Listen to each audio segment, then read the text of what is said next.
What is up, guys? Welcome to Show-Stopping Wrestling's This Week in Wrestling. If you are new here, please do follow us on Twitter at ShowStopWrestle. Like and subscribe to this video down below. We've had a name change, rebrand. We got the white and gold now. And black. Don't forget black. Oh, and the black, white, and gold. But yeah, we had a change from the Straight Edge Wrestling branding over to Show-Stopping Wrestling. Yeah, I missed alcohol. But yeah, so if you are new, Twitter does remain the same, just a different name. Everything's just been moved across to the new name, Show-Stopping Wrestling, or at Show-Stop Wrestling, which you can see down below, and the links are in the description. But what did you think of this week in wrestling? Raw, naff. NXT, enjoyed. AEW, very enjoyed. Would still like some more story. Now that we're coming away from all this, I just want a bit more story in it. I don't want these key bits of you got the Jericho story going on. Now we have that hit thing about Cody, who knows what. Thing. SmackDown, interesting. It was definitely an interesting show. And also, no John Cena this week. That was impressive. Yeah. See, I've always been highly critical of this. Has been a thing WWE's been doing for quite some time. I also understood actually why he wasn't there. I was watching a show again because America, his film only just come out. Oh yeah, he was out promoting that like he was out promoting that. Yeah, I've been critical of this has been a thing WWE's done for the past 5, 6, 7 years, where lots of their big matches on big pay-per-views are done with part-timers who only are there for one out of every 3 weeks or whatever. At least Cena's been around for a little bit more. Well, at least he's doing the thing, but unfortunately, his movie literally for America had just come out, and he's going to have to do. Yeah. At least, he could have not been there last week. He could have been over here last week, fucking doing it when it came out here. Suicide Squad came out last week. So WWE should think themselves quite lucky that he's been around, seeing as I completely understand that his return this time is pretty linked to the fact that his movie was coming out to promote the movie, but still, he didn't have to come back at all for him. But it's been another week where we have seen releases in the WWE. Mostly NXT. Yeah. We finished recording last week, and I swear, as we finished recording, it was an hour or so later that Ric Flair got announced as being released. So Bray Wyatt was the big one last week, just the night before. So long before he shows up at AEW as a manager. Oh, he's going to be there. He's going. Bearing in mind, they wanted. And they'll do a match between Sting and Ric Flair match at. End of August. See that shit. End of August, you'll have Ric Flair Sting main event in their show. Oh, I do not need to see that at all. Bearing in mind, they wanted Rick. Rick was the guy that Tony Khan wanted when they debuted the AEW Championship, and Bret Hart did it. But, so Bret Hart was the second, yeah, because Rick only just signed back with the WWE when that happened. So he planned it to be Rick. So yeah, but this all boils down to Rick speaking out to Vince and basically saying, "I don't like the Lacey Evans story. I don't like what you're doing with Charlotte. I think you're booking Charlotte wrong. I think the story with Lacey was wrong, and they don't like being told they're wrong." So, so I said to you earlier on with Charlotte, they're stuck on repeat with what she said. Just said the difference with Ric Flair is he never had to reinvent himself because he was always so damn fucking entertaining and so good in the ring. And Flair's and Charlotte's inherited great natural thing in the ring. She can talk. But it just seems at the moment she just doesn't have that natural entertainment factor, and you're just stuck with the same old. I think there's a difference, right? Isn't there, between Charlotte is quite hateable as a character, not as a person, as a character. But at the same time, at the moment, you can also find her quite boring too. Yeah, there's that different kind of heel heat, right? People say, you got the good sort of heat, and then you have go home heat, where it's go away heat, turn the channel heat, where I think that's kind of like Charlotte at the moment. It's one of those ones where, let's be honest, she was a bit hit and miss in the last sort of 2 years for injuries and stuff. I haven't felt that her not being there wasn't a bad thing. Yeah, but when she comes back, she does add, for like a brief moment, she adds quite a lot to a show. And then but then after 4 weeks, you find, unfortunately, after 4 weeks, you didn't realise you got the same Charlotte Flair, and they just do the same shit over and over and over. You can't fully blame her for, because the difference with Ric Flair was he's always been given that open rough thing, and he can go over the top. See, the thing with Ric was, like, even when he was heel, he was a hateable heel, he done it in a way which he made you hate him because he was so over the top, so ridiculous, and all that. Whereas, like, Charlotte's version of heel is a more like realistic modern sort of heel, but it's just I just don't. It's just probably it only works so much, but you also need to bring either somebody else in to help with part of it. You need to be able to be a bit entertaining with it.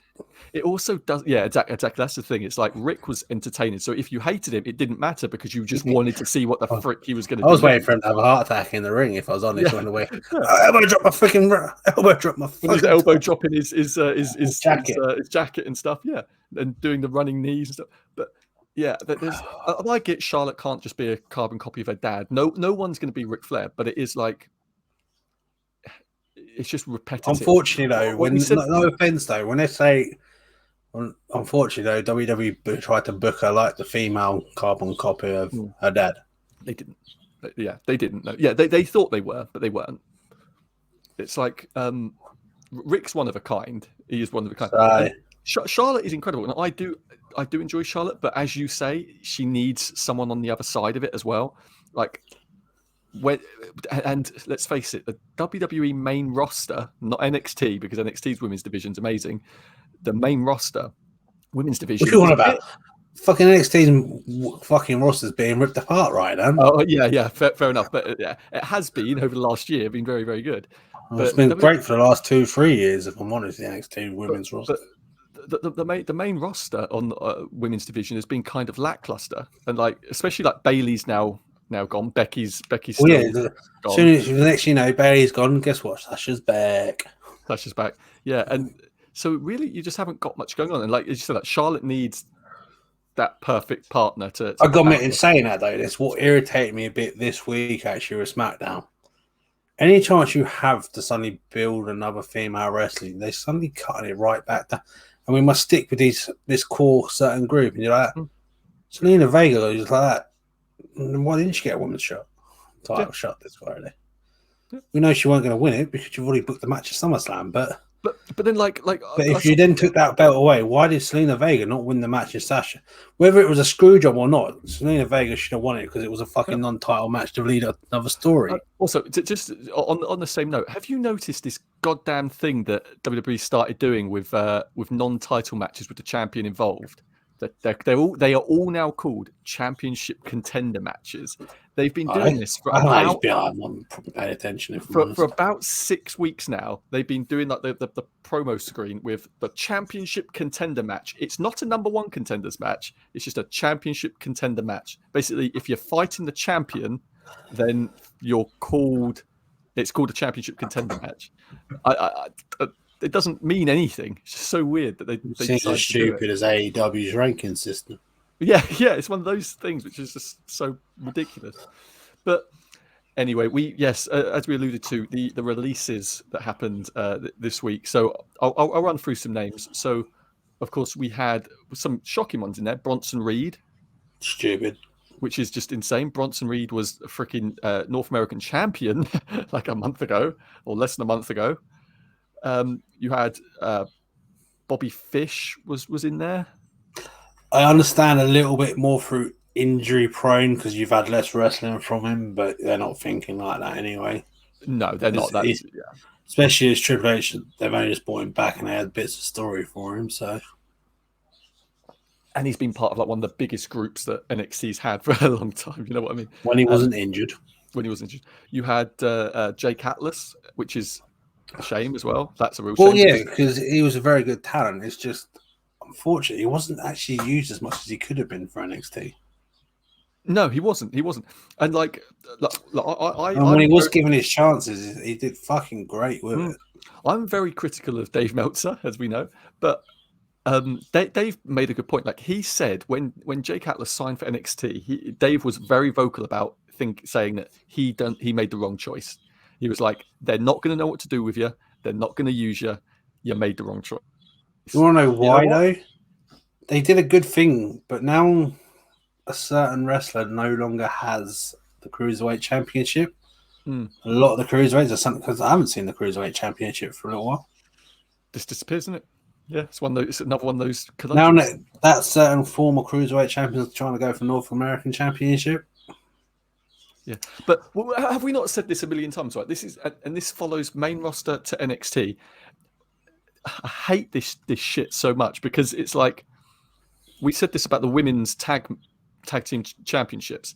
If they were doing something with the tag titles, they couldn't do anything with the women's title because they just can't figure that out. They can't figure out how to do two things with the same. This is where they got to learn from NXT, because NXT can do both.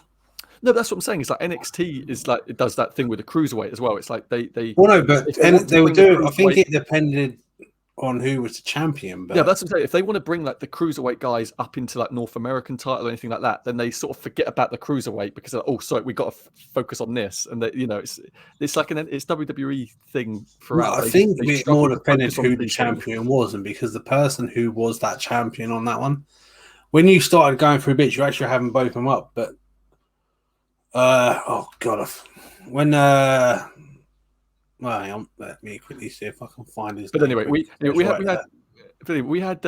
also had releases. Tyler Rust was released. Asher Hale. Tyler Rust is quite a shocking one. Yeah, because they were ready to go with him. Well, he's part of a new group.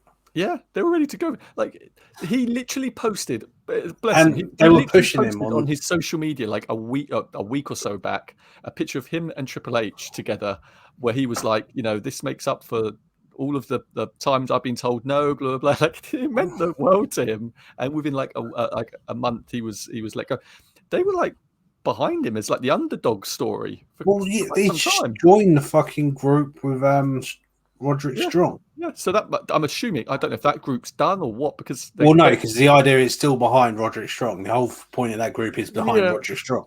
Yeah, but also it's like now actually, I don't know why I'm questioning this. What's going to happen is WWE next week is going to pretend as though Tyler Rust was never part of the show. He was never part of the group. Well, yeah, because at the moment it's like this week, you don't always see the other two that were part of that group because it's the manager that I can never remember his name and Roderick Strong.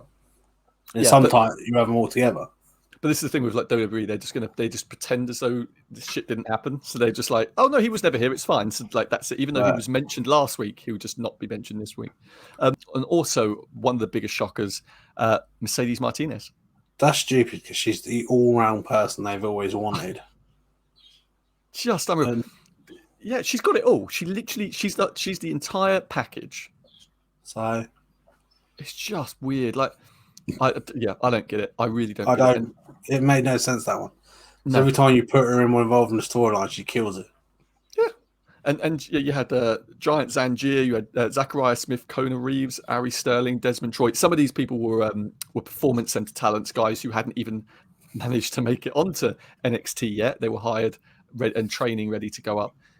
You know what? It's just bullshit. I'm sorry, it's just bullshit. It's like WWE went into talent hoarding mode 2 years ago because they were terrified of AEW. Regardless of what they say, they were terrified that AEW was on the horizon. And so they decided just to hire anyone on the indie scene. And then they just thought, shit, we have too many people. Now what? And they didn't use half of them. When does AEW go, shit, we've got too many people? Well, see, the thing with AEW is they're doing more shows, and like, yeah, I don't watch Dark. I really don't, because it's whatever. It's 3 hours. We hit next week. We've got 4 shows. Yeah, it's just too. There's too many. I got to admit, I don't watch the 2 YouTube shows. No, I don't either. I'll catch it if someone says something. I'm not looking forward to next week. when I've got around, what is it, 2 hours now on the Friday show or an hour? Yeah, 2 hours, I think. But great, I haven't got around an extra 2 hours. But I think what people need to remember about when Rampage debuts, it isn't a B show, and they've been very clear about saying this. It is not a B show. It isn't like WWE's old Raw and SmackDown. Bearing in mind that the idea is right now, plans change. Is that's going to be the CM Punk's show that he's going to anchor. So. What, like we talked about last week when it comes to Bret Hart and Thunder, yeah, like Bret Hart and Thunder, but like they do not want this to be the big. But also, but anyway, I mean, like we talk about Bret Hart and Thunder, but also what we've got to remember is Eric Bischoff didn't want Thunder. Nobody wanted Thunder, other than Turner Broadcasting. Whereas they want this because they want to be able to utilize talent, which is always a good thing. But yeah, WWE just went into. I mean, being like at one point, WWE had more than like 400-500 talent signed to their show, which is just unreal. I think you've somehow muted yourself. It says your microphone isn't connected. So you sort yourself out, and I'll continue. I'll continue on rambling. Also, this week we had Adam Cole had a meeting with Vince McMahon. He was called into a closed door meeting with Vince McMahon, which is ridiculous. He was flown all the way in just to talk about his contract. As the story goes, essentially, Adam Cole's contract ran out several months ago, and nobody in WWE really realized that it had run out. They thought that he had his contract pretty much set in stone throughout to the end of the year, but in reality, it ran out about 2 months ago, and he signed an extension, just like a month or so extension, to run through to the end of SummerSlam. Hey, you're back with me, but just to run to the end of SummerSlam. God knows what's going on with this fucking microphone. But yeah, so Adam Cole is probably going to sign a new contract, but it is coming up very, very soon. Well, yeah, the rumours have been going for like the last. You go on any YouTube channel in the last sort of week or two, they've been saying about Adam Cole being the ones going to AEW. See, and you know what? That is, it's like Tony Khan at AEW has made it very clear in the last few days. He has had zero contact with Adam Cole. He's not going to be in contact with Adam Cole unless Adam Cole makes it known that he's interested. So I love this idea that these people just make shit up. It is, though. I think right now, of how the storyline goes, especially like Adam Page in the Elite, all of a sudden Adam Cole to the group of Elite right now would be insane. Yeah. It would be a great bonus. But the thing is, Adam Cole loves WWE. He loves being in NXT. He's very loyal to the brand, and he's made it apparently quite clear that he doesn't want to leave. It is all just about terms, He doesn't want to be on that smaller contract that he was on when he's now a more established, bigger name. And Vince McMahon is, in all accounts, very, very high on him and wants to push him. What that means, if he's being pushed on the main roster now, I mean, let's be honest. You're going to get fired within the next 6 months. What's happened to lots of the guys they've called up from NXT and thrown on the main roster? Well, let's be honest. Karrion Kross. Yeah, undefeated, and then the first night on. If I'm Adam Cole, I'm looking at two things right now. I'm looking at, firstly, Jesus Christ, look what they've done to the goddamn champion that they just put on the main roster. And secondly, nobody's safe. They've just let go one of the biggest commodities they've got in their company right now in Bray Wyatt.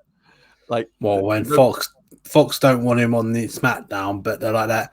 We use him to sell our horror channel.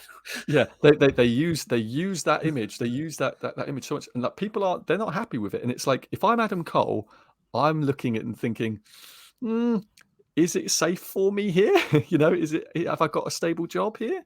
My girlfriend's over at AEW. They're probably going to pay me a fortune to go and join. Well, it's not only his girlfriends; they're all his fucking friends are over there. His friends are there. You got to remember, he was part of the Elite before it was fucking popular. Yeah. Kenny Omega killed him when he comes to WWE. Yeah.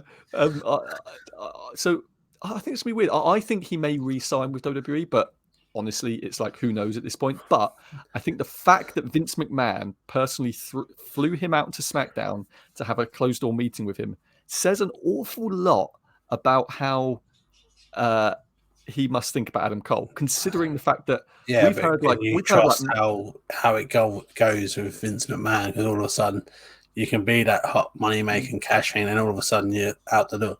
Oh yeah, but especially right now when see, this is a weird thing. Like we've heard Matt Cardona and stuff. Well, this week actually, Matt Cardona said in his podcast with Myers how they waited for hours. You stand outside Vince's office for hours on TV days just to get a meeting with him, like a short meeting with him to pitch an idea now, because he doesn't wander around and just chat to people like he used to. You have to wait for hours to see him. And they pitched when we went to WrestleMania. They pitched them winning the titles and like Brian Hawkins overcoming the losing streak there, and he said no. Initially, he said no, but the fact that established talent have to wait in line to go and see Vince, like the Godfather in Godfather 1, like they have to wait in line to go and see him, and yet he's requesting Adam Cole. I think that may mean something to Adam Cole. It may say a lot, you know what I mean? But but then it's like only time. Unfortunately, these days, right now, it's more like you're a mug. Yeah. I mean, bear in mind, like I've heard Vince Russo talk about this. I've heard Jim Cornette talk about this. Loads of people talk about how back in the day, back in the Attitude Era, if you wanted to see Vince, you just went and spoke to Vince. There was no waiting in line and shit. You just went and pitched your idea, and Vince would go, "Yep, no, that's it." And people would have a relationship with him, whereas people. This is the thing right now. I'm questioning how many people in WWE right now can generally trust the fact that it's a safe thing to be in WWE right now. I think Bray Wyatt's release, especially Bray Wyatt's release, I think that one shows that nobody is safe really, unless you're like a Roman Reigns, a Seth Rollins, Becky Lynch at home mothering and everyone wants on Raw. Yeah, unless you're like the very, very few, half a dozen to 10 talents, at the top. I don't think anyone's safe now, and that's the thing. I think that's going to be quite an eye-opener to people like Adam Cole and stuff when they're negotiating contracts, thinking, do I really want to stay here if I could be fired next week? Jim Cornette's always made a very good point about this, and like I know raising his name. The guy likes to bitch slap his fucking wrestlers, yeah. He's like, as much of a prick he is, just a prick. He's a lot worse than that. He's always made a very good point. When you sign a 10-year deal, a 5-year deal with WWE, you are not signing a 5-year deal with WWE. You're signing a 90-day deal. That's it. Because they can fire you at any point and just give you your 90-day clause at the end. So you're not signing a 1-year, 2-year, 3, 5, 10-year extension. You're signing 90-day contracts. And he's made a point a lot where he said, talent need to start realizing this, that they're not signing for 5 years, they're signing for 90 days, and every 90 days keeps on running every day they're working for them. And that's absolutely true. That really is true, because I think, and it shows this, that people like Bray Wyatt, they fire him, he's just got 90 days. That's it. That's all. That's Shouts to Black, yeah. Yeah, the Shouts to Black, and they don't realize that they've not given you 90 days in your contract. But because it's not like Jack Grealish signing with Man City this week. He signs multi-year deals, and they've got to pay him that deal regardless, or buy him out of his deal. It's not like that. Yeah, with wrestlers, they only get their 90 days. Well, I thought there was someone in the American government trying to change that. Yeah, well, he's too busy. I think he was running for mayor of New York now, so he didn't get the job that he wanted with Joe Biden. So I think he's ditched that and he's moved on, which is a shame. Andrew Yang. I got to admit, with how it comes over here now with the Parliament group, this is part of the reason why I could suddenly see NXT UK shutting down. Yeah, that's another good point. I mean, I mentioned it to you earlier. Dave Meltzer answered quite a good question where he was saying how the average wage in NXT UK is about £22,000, which after taxes here is what, 18 and a half, 19 grand, something like that a year. So most of these guys are probably, and that's the average wage. So that's not every talent. So you damn well know some talents are on 18, 16, 17 grand a year. So they definitely have second jobs and all that, as well as working on national television for NXT UK. Which shout out second jobs. They're only doing that right now to the indies really open up properly. Yeah, that's true. It's true because NXT UK does still have quite a good relationship with like Rev Pro and Evolve and all those sort of things where they'll let them earn more money on the side, sort of thing. Well, some of them, like the certain champion who just got injured. Yeah, Paul Walter. Turn around and goes, "Well, I'm still wrestling abroad, so I don't care." Yeah. And I'm sure Pete Dunne is probably because he's worked actual NXT, so I'm sure he's on a bit more. Tyler Bate maybe, those sort of people. But yeah, most people they're on very little. So the thing is, it's like, do they shut it down? Probably. I don't see it lasting. If it's here in a year, let's put it like, if it's here in a year, I will be quite surprised. Well, no, if the Parliament group get their way of how certain things are being run and contracts and stuff like that, then definitely they will, fuck that. Yeah, the All Parliamentary Party group, the All Party Parliamentary group have made it very clear that they believe that they're employees, not independent contractors. And let's be honest, over the past 30 years, Vince McMahon will just fire you if you mention it. It's as simple as that. He will just fucking fire you if you mention being an employee over being an independent contractor. So I can suddenly see all of a sudden around the world being lots of WWE performance centers, which at the end of the day won't be a bad thing. At least you're going to get more wrestlers, better fitness around the world. Yeah, as long as they don't make it fucking expensive.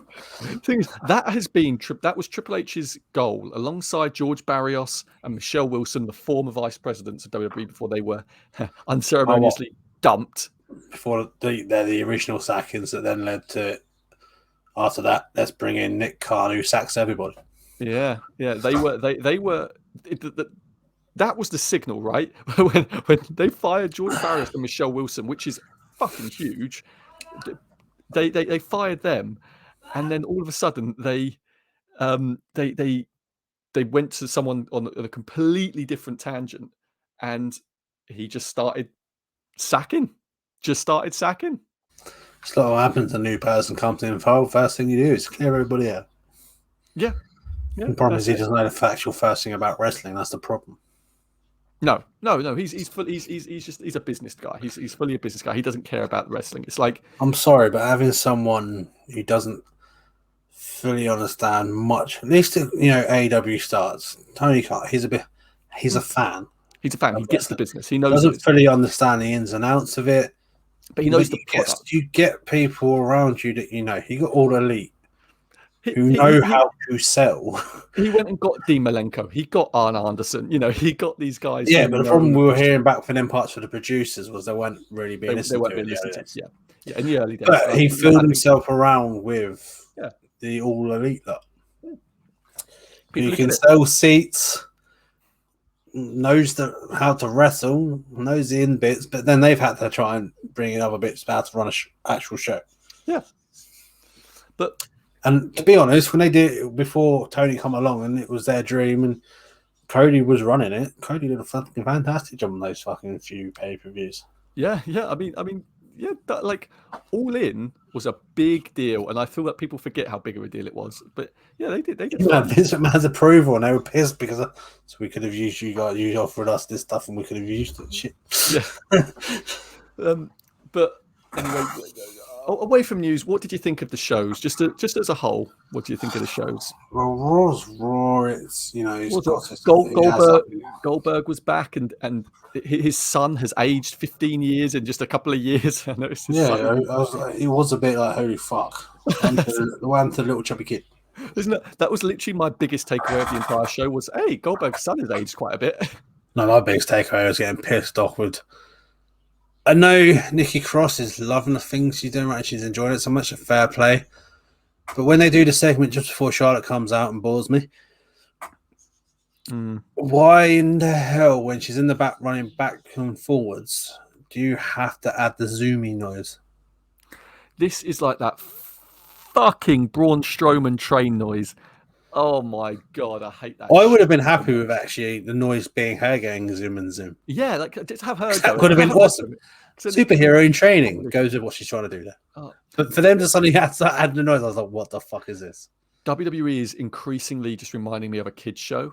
On Raw, it's just increasingly like freaking throwing on Nickelodeon or something, and it's like, and I got pissed off when I saw Drew on TV going back with Veer and Shanky because I thought Drew was still an arsehole after what he did.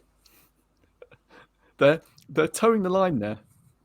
Though, but this time they used his sword. He didn't bother stabbing it in the ramp. He took it down to the thing. You know, the disqualification happened, so he pulled the sword out and tried to fucking take off. Which one is it? Which one was it? He tried to destroy the back of. I can't remember. But yeah, also on Raw, the thing which got me was, how are we back with Damian Priest and John Morrison? I thought we were done with that back in. No, he come down for an interview. It wasn't I know. But they've joined it in with the tag team a bit because why are they even freaking interacting still? We were done with that. No, they did it. How they did that? They did it that way. They then did the interview. It got out of things. So it started off with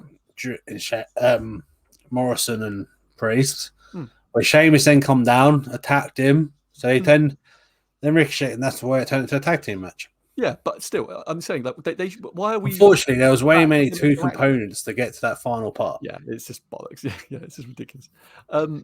I missed what happened to Nia Jax, where her face got split open, but and NXT and AEW. What do you think of NXT this week? I didn't see it. What do you think? It's NXT. You know me. I enjoy good old NXT. You've got that intense thing now between Hit Row and Phantasmo and all that lot. Say Phantasmo. That's his name. Right. His group. You're thinking El Phantasmo, right? Okay.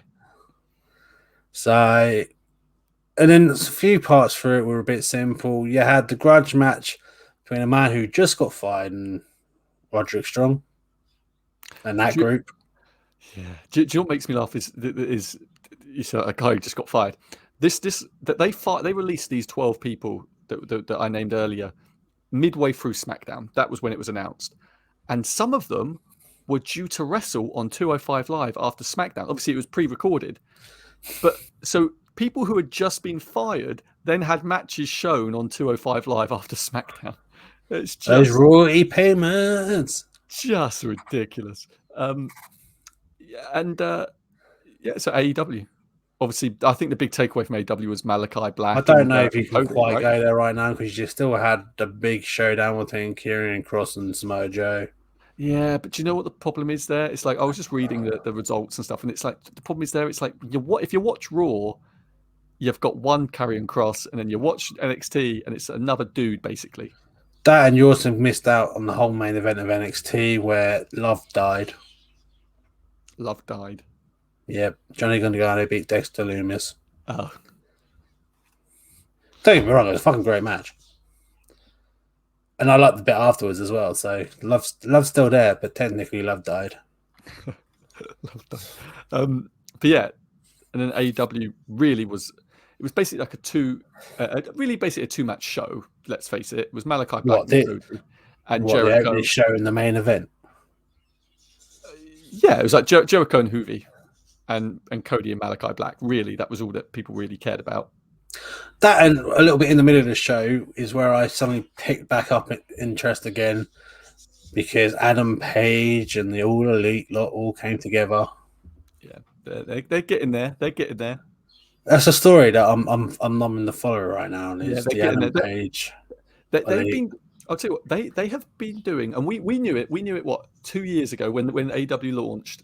They were going to do that nice slow build with Adam Page, and we called it. If we go back to our shows from 2 years ago, we called it that they're going to draw it out with Adam Page, and they're not going to, because he was the contender for the very first AEW Championship match, and it was like they weren't going to put it on him then because they want you to love him, they want you to fall in love with him through the TV show.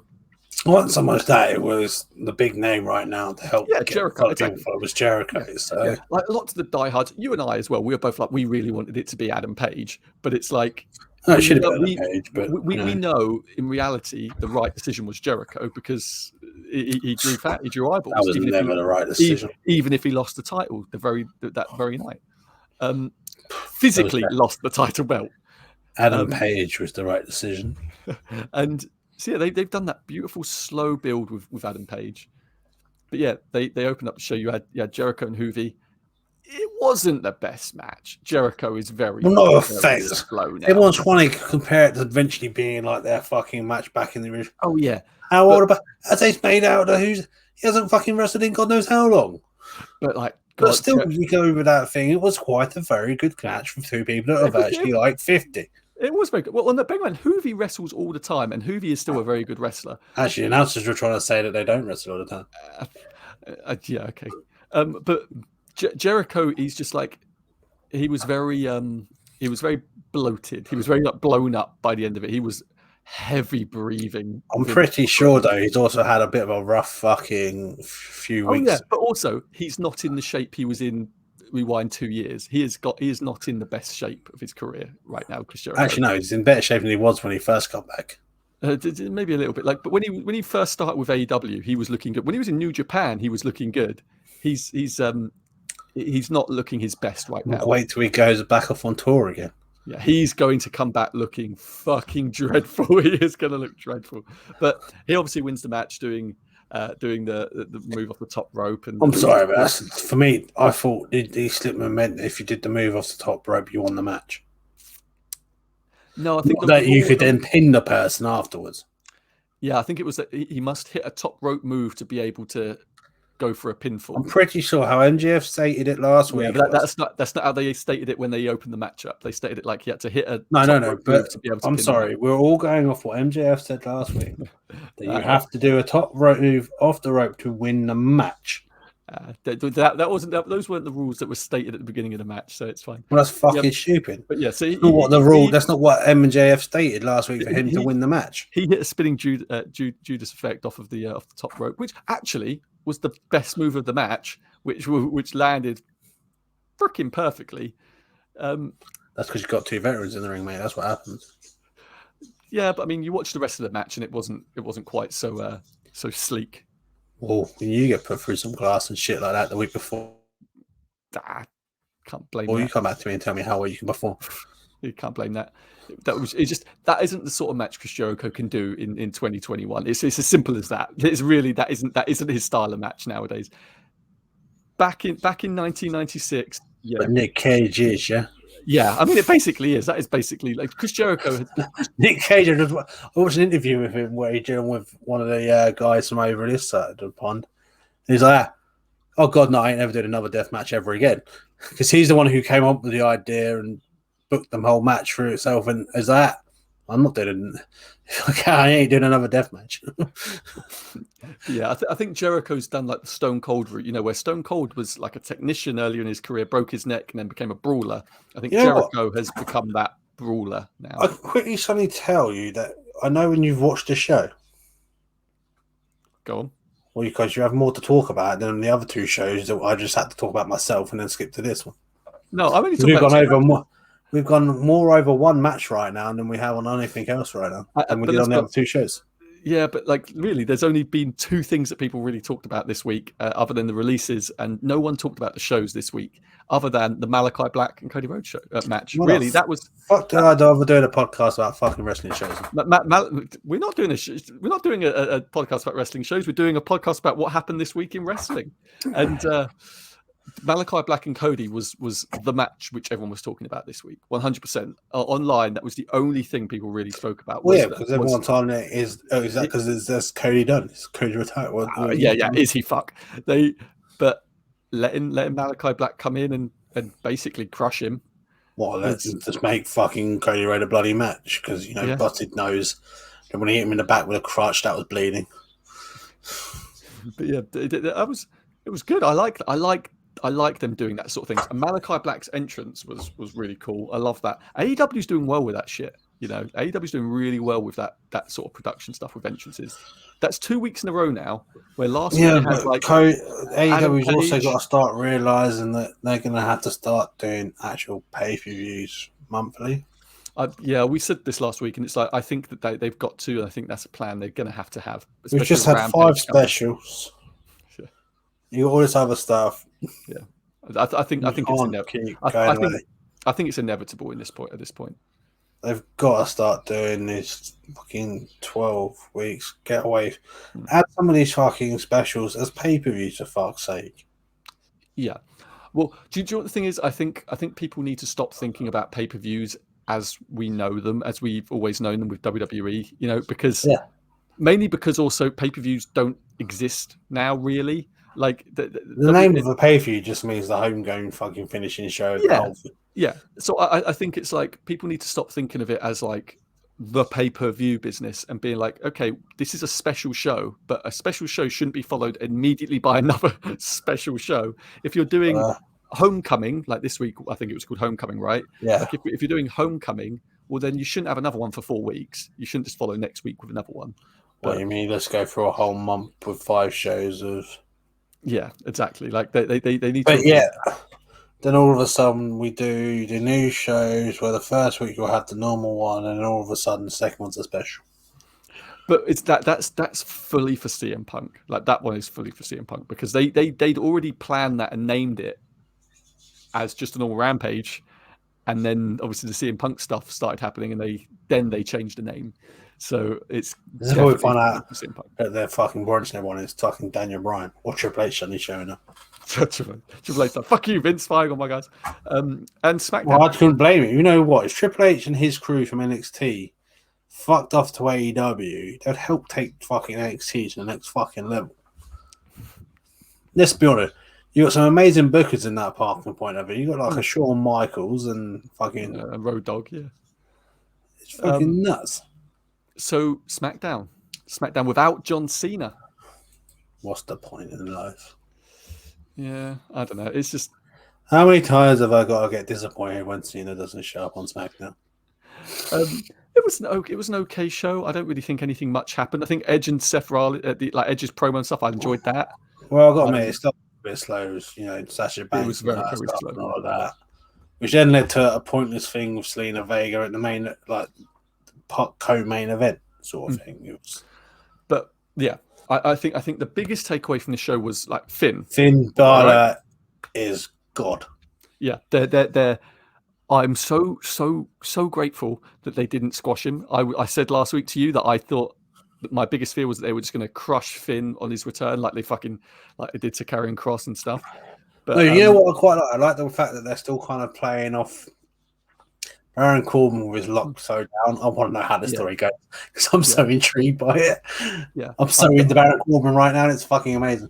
I'm just glad that they're not using Finn as a pawn in trying to make Baron Corbin even better. Like I think Baron Corbin's got to earn his point at this point. We're getting on SummerSlam right now, you know. Yeah. I'm just glad that. By the sound of things, he's not getting a paycheck, so. I'm just so glad they're not just like throwing Finn in there just solely for him to be beaten. Like they actually made him look good in this on SmackDown. They actually made him look good. I can't wait. Potentially next week when Cena will probably be how it goes now with Cena and the Roman stuff with Finn, because what I don't want though is Finn being put in a triple threat match at SummerSlam to be the guy to be pinned. No, I can't do it. They do it way too unless you have Finn in there that comes in and is the one that beats Cena, because it doesn't matter if Cena gets fucking beaten or not. Yeah, because he's going. He's disappearing again. But at the end of the day, it's Cena. He's not going to lose any momentum from anyone. Cena can be pinned every single time he comes back for the next 6 years, and it's still Cena. Who gives a shit? Because that's the same. That's like Triple H. People have always been saying, you know, Triple H always wins. Actually, he doesn't really much now. When he comes back, he pretty much always loses. Like he came back to Roman, he lost. Come back to Bryan, he lost. You know that's it. And it's like he came back for Sting and won. Come back to Sting, and he's beating WCW. You better fucking believe it. But even though his clique friends were involved with the WCW part of it all. My assumption, and this is complete guesswork. My assumption is that we're getting at SummerSlam Finn versus Baron again. I'm going to assume we're going to get that again. I don't know right now, because it seemed like they managed to squash that and carry on the story of him and Roman. Yeah. I can see a moment. You know what I could actually see? If they told the story right, would be fucking amazing. But the problem is they can't quite do that with the Universal title because Cena's not going to be there after SummerSlam. But costing the Usos the tag team titles costing Roman the Universal Champion just to get payback, because that's what the Prince Balor is all about. Thank you. Yeah, that would be beautiful. That would be beautiful. That would only involve if Cena was there for at least one more month afterwards. But we don't. And honestly, I can't tell you. I don't think anybody knows what the hell Cena's schedule is after SummerSlam. Everyone. It would be insane if he was there for one more month just to do that and have a triple threat match with it and have Balor walk away with it all. Yeah. Yeah. I mean, I agree. I've always been high on Balor. I've always, and they've just never wanted to pull that trigger on him on the. Well, they did, and then he fucked his arm up, didn't he? Yeah. on the very first night. Yeah. As he was the first ever Universal Champion. Yeah, literally the very first night. But yeah, that was this week in wrestling. That was. Actually, do you know what? I'm just getting very much done with the fact that every week is like a bad news week at the moment. At the moment, I'm starting to contemplate on whether I should really be watching Raw and just the highlights of it and just put my attention back into Impact. Yeah, do you know what? Honestly, like until Raw gives me a reason to tune in, I'm not bothering. Problem is, though, they have those odd shows where I'm quite intrigued. Yeah. I like those odd shows. I normally get at least one a month. And then one that's 50, then one that's 50-50, and two that annoy me. If any other TV show was 1 in 4, you'd be like, I'm not watching that anymore. And but I don't do podcasts on other shows. So, but somehow WWE, not even people who record anyone, like people who watch wrestling. Oh, trust me, if I wasn't doing this podcast, I wouldn't be watching Raw. But somehow people who watch wrestling, they let WWE get away with a lot more than they let like Game of Thrones writers or whatever get away with. If I wasn't doing podcasts on wrestling, I wouldn't be watching Raw. No. It's the only reason why, because I do a podcast on it. It's the only reason why at the moment, because I've got to watch that and so much, and now I've got to add an extra 2 hours. I don't watch Impact. And Impact's doing some good stuff. Impact is doing some good stuff. And and Ring of Honor is apparently doing some good stuff. I don't get time to watch Ring of Honor. The thing is, I want to be able to watch Ring of Honor, but I struggle to find it. And I know the reason why I want to watch Ring of Honor is because I'm pretty sure that's where EC3 is. Yes. Yeah. And I love EC3 because he's like one of the best wrestlers in the world.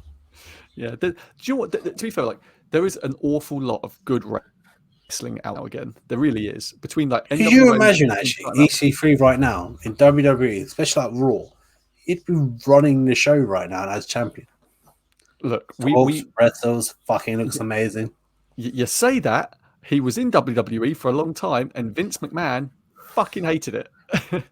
He just didn't get it.